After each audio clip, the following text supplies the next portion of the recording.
Bonjour B3. Aujourd'hui, je continue avec vous la deuxième partie de la division, intitulée la division avec reste. La première partie était la division sans reste. Rappel sur les deux sens de la division, le partage et le groupement. Premier cas, c'est combien de quantités dans chaque groupe. La division peut intervenir dans des situations de partage, de distribution, situations où on est amené à chercher la valeur d'une part. Exemple, 28 oiseaux sont placés dans 4 cages différentes. Combien y a-t-il d'oiseaux par cage? Donc là, on sait qu'il y a 4 cages, mais on est amené à chercher le nombre d'oiseaux par cage. Ça veut dire le nombre de quantités dans chaque groupe. Alors, on réfléchit à la table de 4. On dit combien de groupes de 4 y a-t-il dans 28 et on dit il y a 7. Alors, la multiplication à trop, c'est 4 fois combien me donne 28? C'est 4 fois 7. Alors, la multiplication à trop est remplacée par la division. On écrit 28 divisé par 4 égale 7. Et la réponse, il y a 7 oiseaux par. Deuxième cas, combien de groupes on peut faire? Par exemple, 28 oiseaux sont répartis en groupes de 4. Combien faut-il de cages? Alors, je me demande combien je dois faire de groupes pour qu'au total, j'ai 28 oiseaux. Et donc là, je me demande combien de groupes de 4 égale à 28. Et moi, je sais que 4 fois 7 égale 28, donc il me faudra 7 groupes pour arriver au total de 28. Alors, on écrit 28 divisé par 4 égale 7, c'est-à-dire 28 divisé en groupes de 4 égale 7 groupes. Voyons maintenant les deux types de division. On a division sans reste et division avec reste. Après partage, parfois, il ne reste rien. Alors, regardez ce coffre-là qui contient 12 pièces d'or. Les 3 pirates se répartissent à égalité les 12 pièces d'or. Donc, combien de pièces d'or aura chaque pirate? Donc, ça, c'est le premier cas, c'est le nombre de parts. Alors, on écrit 12 divisé par 3 égale 4, car 3 fois 4 égale 12. Donc, c'est un partage où il n'y a pas de reste. On dit que 12 est multiple de 3, donc le reste est égal à 0. Division avec reste maintenant. Après partage, parfois, il y a un reste. Donc là, vous voyez dans le coffre, si vous comptez les pièces d'or, il y a 14 pièces d'or. Et les 3 pirates se répartissent à égalité ces 14 pièces. Mais est-ce qu'ils vont pouvoir partager ces pièces à égalité sans qu'il y ait un reste? Alors, comme vous voyez, il y aura un reste ici. Chaque pirate aura 4 pièces d'or et il reste 2 pièces d'or dans le coffre. Alors, dans ce cas-là, on n'écrit pas le signe de la division puisqu'on ne peut pas diviser 14 sur 3. Alors, on écrit une égalité qu'on appelle l'écriture euclidienne. Et comment on l'écrit? Je commence par écrire le total, le dividende, on l'appelle, ça veut dire le nombre de pièces d'or en tout, égal, on ouvre une parenthèse, c'est 3 fois 4. Que représente 3? 3, c'est le diviseur, c'est le nombre de pirates. 4, c'est le nombre de pièces d'or que chaque pirate a eu. Et je ferme la parenthèse. Et ensuite, j'écris plus 2. Pourquoi plus 2? Parce qu'il reste 2 pièces d'or. Donc, je répète, 14, c'est 3 fois 4 plus 2. Donc, c'est diviseur fois quotient plus reste. Donc, ça s'appelle une écriture euclidienne.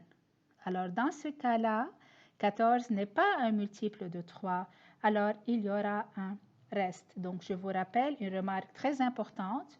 Quand j'ai une situation de partage où il y a un reste, on ne peut pas écrire le signe de la division. On écrit l'écriture euclidienne. Voilà quelques exemples d'équations de division sans reste et avec reste. 24 divisé par 4 égale 6. Donc là, il n'y a pas de reste parce que 24 est un multiple de 4. 45 divisé par 5 égale 9, puisque 45 est un multiple de 5. Et 30 divisé par 3 égale 10. puisque 30 est un multiple de 3. Et regardez le tableau en bas, qui est formé de 4 colonnes. Dans la première colonne, j'ai écrit le dividende, ça veut dire c'est le total. C'est le nombre en tout que je veux partager. On l'appelle le dividende. Ensuite, j'ai le diviseur, le quotient et le reste. Donc, le dividende, c'est 24. Le diviseur, c'est 4. Le quotient, 6. Et le reste, 0. Même chose pour 45. Le diviseur, c'est 5. Le quotient, 9. Et le reste, 0. Pour 30, le diviseur est 3. Le quotient, 10. Et le reste, c'est 0. Maintenant, faisons quelques équations avec reste. 34 divisé par 6.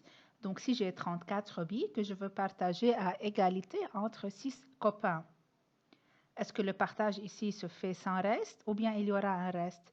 Pour le savoir, il faut réfléchir à la table de 6. Et on dit, est-ce que 34 est un multiple de 6? Alors, la réponse c'est non. Il n'y a pas de 34 dans la table de 6. Alors là, dans ce cas, il faut choisir le nombre le plus proche de 34 qui se trouve dans la table de 6, à condition qu'il soit plus petit que lui. Alors, dans la table de 6, c'est le 30 qui est proche à 34. Alors, c'est 6 fois 5 qui me donne 30. Donc, chaque copain ici aura 5 billes et il reste 4 billes non distribuées. Pourquoi 4? Parce que si je fais 6 fois 5, c'est 30. Ensuite, on dit 30 plus combien me donne 34? C'est 30 plus 4. Donc, le reste, c'est 4. Prenons un autre nombre, le 18 par exemple. Si je veux le diviser sur 8. Donc, on réfléchit, on dit, est-ce que 18 est un multiple de 8? La réponse, c'est non. Alors, on fait la même chose qu'on a fait avec le 34. Ça veut dire on choisit le nombre qui se trouve dans la table de 8 le plus proche à 18. Alors, réfléchissez. Quel est le nombre qui se trouve dans la table de 8 et qui est le plus proche à 18? Pourquoi on choisit le plus proche? C'est pour faire le partage au maximum. Ça veut dire pour que le reste soit le plus petit possible. Alors, c'est le 16. C'est 8 fois 2 me donne 16. Et 16 plus combien me donne 18? C'est 16 plus 2. Même chose pour 25. Si je veux, par exemple, partager 25 billes entre 4 copains. Alors, combien de billes aura chacun? Alors, je me demande si 25 est un multiple de 4. La réponse, c'est non. Alors, je fais la même chose que j'ai fait pour 18 et 34. Donc, je choisis le nombre le plus proche à 25 dans la table de 4, mais à condition qu'il soit plus petit que 25. Donc, c'est le 24. Rappelez-vous, c'est 4 fois 6 qui me donne 24. Donc, je vous rappelle que dans ces situations de division, il faut toujours se servir des tables de multiplication. Donc, 4 fois 6, c'est 24. 24 plus combien me donne 25? C'est 24 plus 1. Donc, il reste une bille non partagée. Donc, le 4, le 2 et le 1 ici, ce sont les restes de la division. Donc, ces écritures-là, je les appelle les écritures euclidiennes qu'il faut écrire au cas où il y a des divisions avec reste. Et comme je vous ai fait un tableau pour la division sans reste, j'ai fait aussi un tableau pour la division avec reste. Dividende, diviseur, quotient, reste. Dans le cas de 34, 6 c'est le diviseur, 5 c'est le quotient et 4 c'est le reste. Et comme vous avez remarqué, je vous ai écrit que 4 est plus petit que 6 parce que dans une division avec reste, le reste doit être toujours plus petit que le diviseur, même pas égal. Ça doit être toujours plus petit. Parce que si le reste est égal au diviseur, ça veut dire que je peux toujours continuer mon partage. Dans le cas de 18, 8 c'est le diviseur, le quotient c'est 2 et le reste c'est 2. Dans le cas de 25, 4 c'est le diviseur, 6 c'est le quotient et le reste c'est 1. Et faites attention à la remarque en bas. Dans une division avec reste, le reste doit être toujours plus petit que le diviseur. Prenons maintenant le fichier à la page 126. Partie A, pour un bon départ.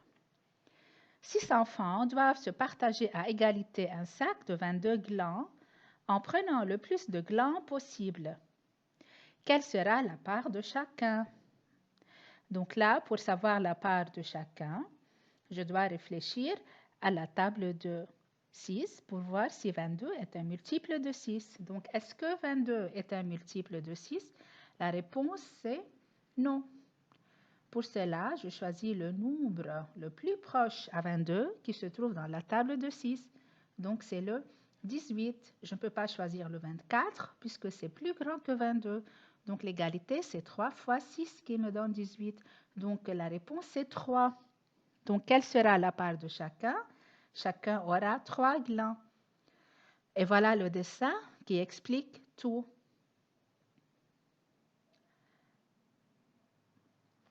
Partie B, pour un bon départ. Un boutiquier veut vendre ses savons par paquet de 8. Il a 86 savons. Alors, quel est le plus grand nombre de paquets qu'il peut faire?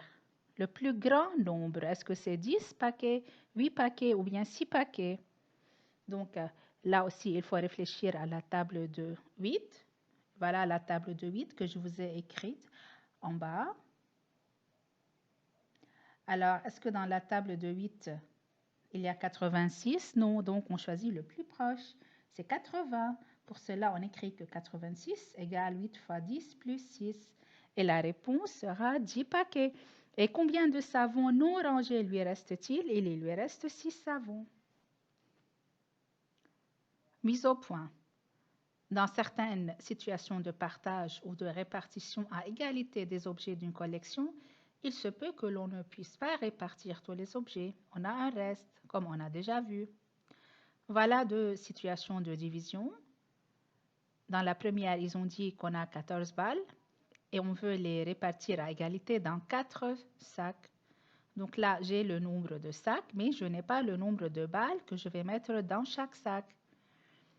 Donc pour savoir, on réfléchit à la table de 4 et on se demande, est-ce que 14 est un multiple de 4?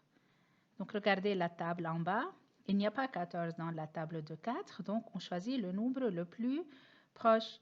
Donc 14, c'est entre 12 et 16, mais on choisit le 12. Donc c'est 4 fois 3 me donne 12. Et si on fait 14 moins 12 pour savoir le reste, la réponse sera 2. Et voilà l'écriture euclidienne qu'on a écrite en bas. C'est 14 égale 4 fois 3 plus 2. Dans le deuxième cas, on a dit on a 14 balles aussi. On veut faire des paquets de 5 balles. Combien de paquets peut-on faire? Donc là, ils ont dit qu'il faut mettre 5 balles dans chaque paquet. Mais là, il faut savoir combien de groupes, combien de paquets peut-on faire. Donc 14 n'est pas un multiple de 5. Donc on choisit le nombre le plus proche à 14 dans la table de 5.